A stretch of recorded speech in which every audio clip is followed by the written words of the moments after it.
Can being too good be bad? Welcome to another episode of Relearning Leadership, where we explore a specific leadership challenge and break it down to help improve your leadership, your organization, and just possibly your personal life. I'm Pete Behrens, and today I have the pleasure to welcome Rashmi Fernandes to help discuss a bit about when seeking perfection, might actually leave us less than perfect. Now, Rashmi is an Agile coach and a leadership journey guide from Bangalore, India. Welcome, Rashmi. Thank you, Pete. It's great to be here. Yeah, well, it's great to have you. And I know we've been wanting to talk about this for quite some time. We call this the perfection trap. And I'm wondering if you would introduce that for us. Yeah. So, I'll introduce perfection for me first, and then we'll talk about the trap. So perfection for me is the desire to do something really well, or with a certain standard in mind. And then it's almost like saying, whenever I'm working on something, it has to be flawless, right? It's a good thing, right? To be flawless, to do really well and maintain a certain set of standard. But it becomes a problem when you get obsessed with the process of doing the right thing and get caught up so much in the process that you forget about the end result, right? So that's perfection trap for me. I can share an example if you want. Sure, yeah, please. So every time I sit down to write a blog, I do it because I've heard I've heard a podcast, I've read an article or a book, or maybe have spoken to someone in a conversation. There was some powerful message that came up, and I'm like, wow, this needs to be shared, right? So I sit down, I write a couple of pages, and then I'm like, okay, this looks good. Now it needs to be posted. The minute the word posted hits my mind, I start Googling for multiple things. One, I look for an image that will go with the blog that makes it more meaningful. I also start looking for the right quote to strengthen the message.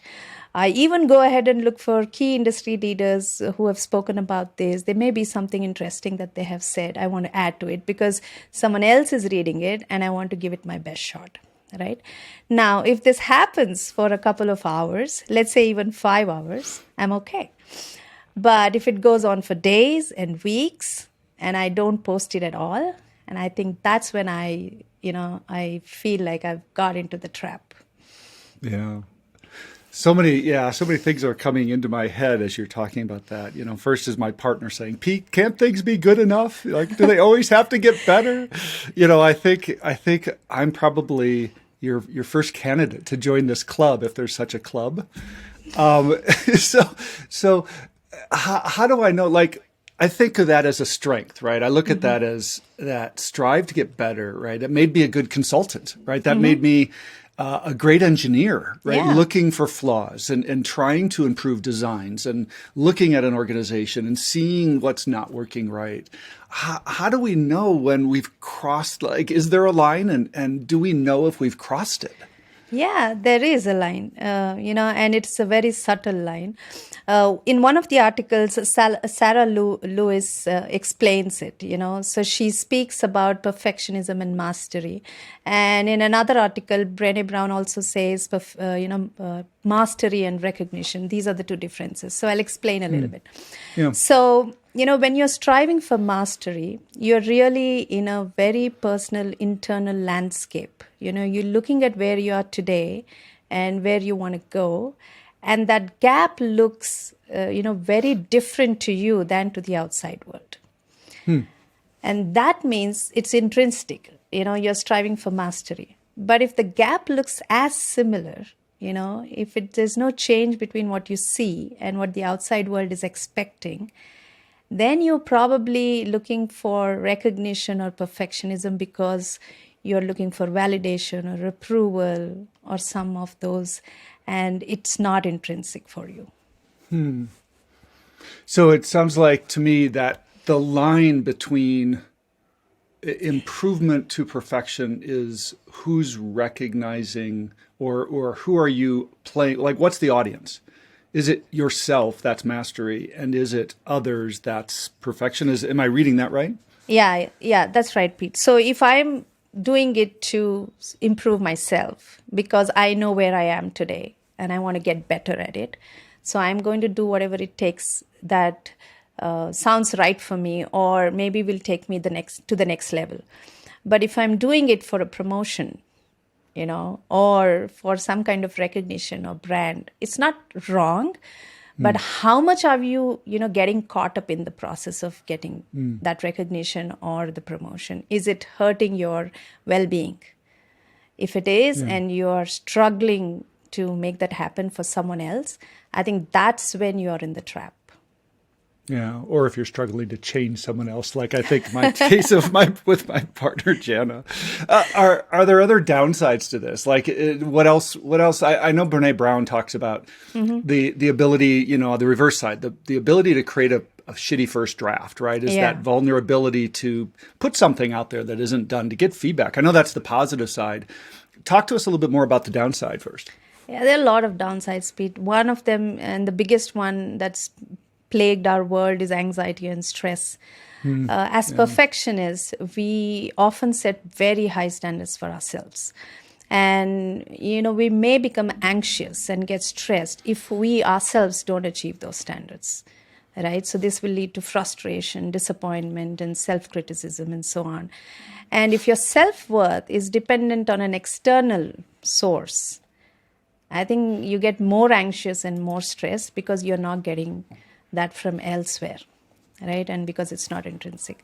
The second thing that might happen is procrastination. Because we want everything to be perfect, we either delay or miss deadlines or keep pushing it away so much that we may not even do it, right? And most often that could be, stemming out of the fear of failure, because you don't want to take risk, because you think you may fail. Or you may not have the best of environments and everything around you is not perfect for it to be placed or something like that, right?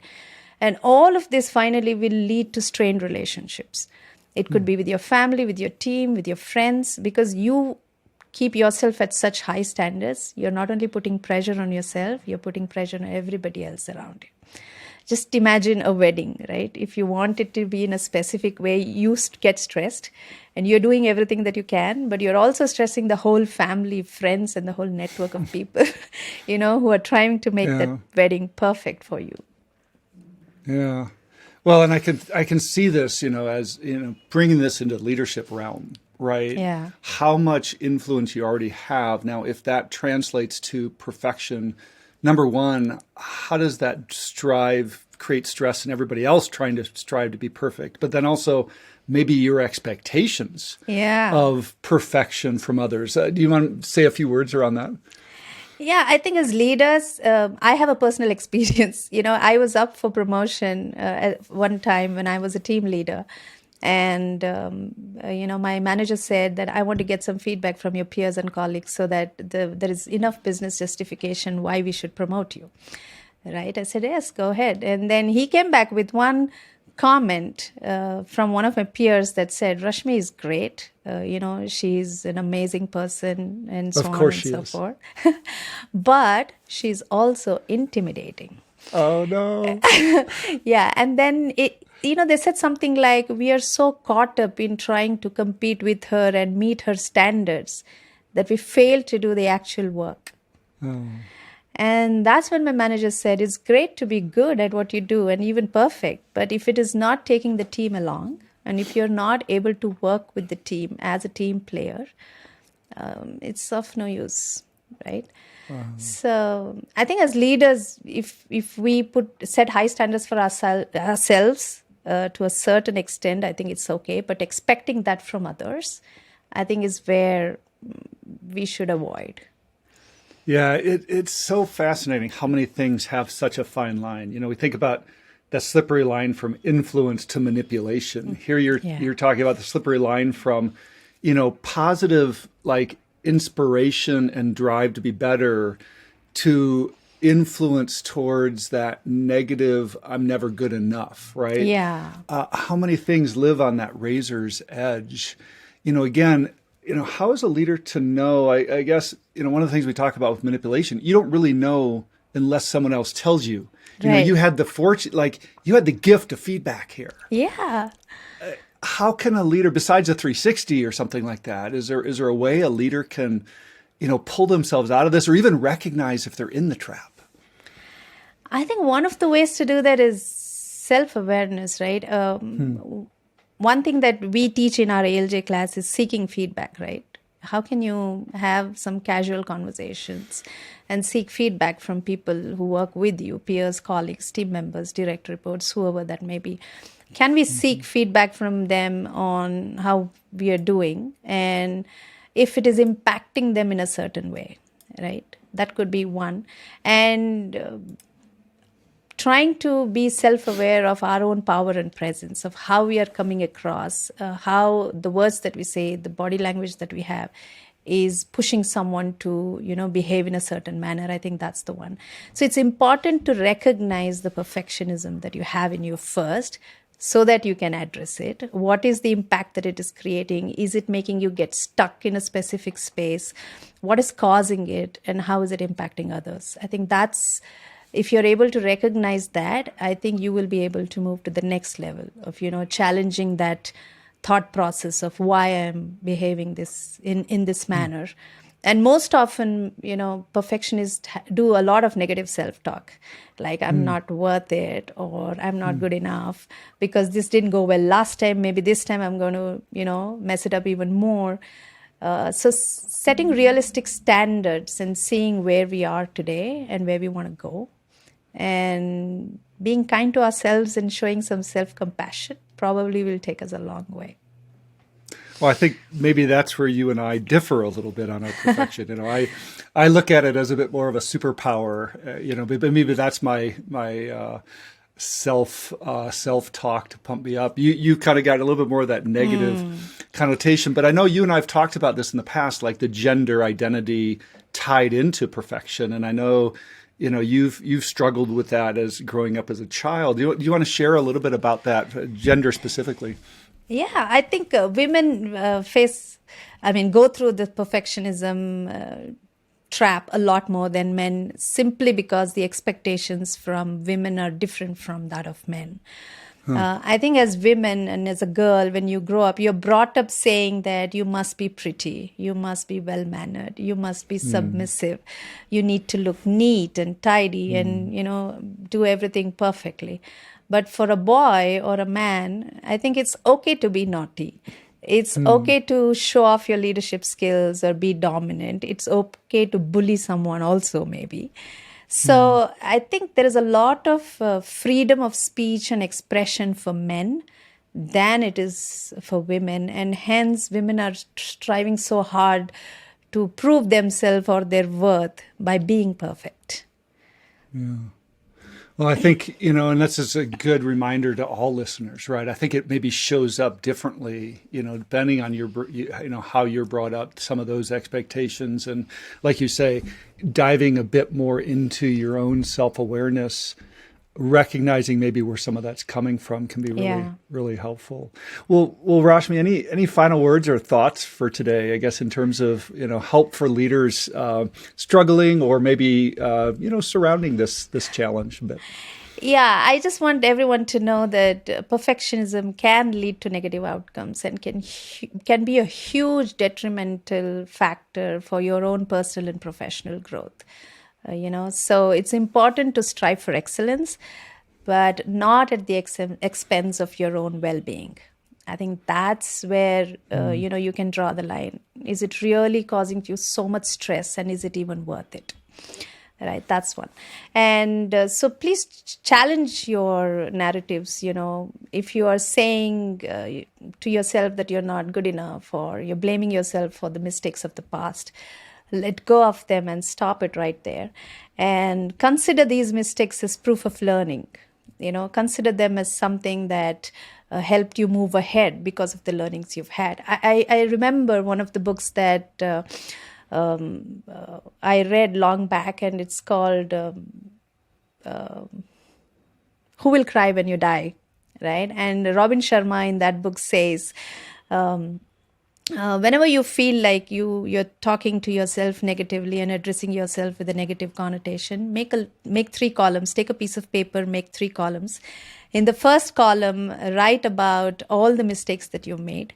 In the second column, against each of those items, write all the learnings you've had. And in the third column, write about all the benefits because of those mistakes and learnings.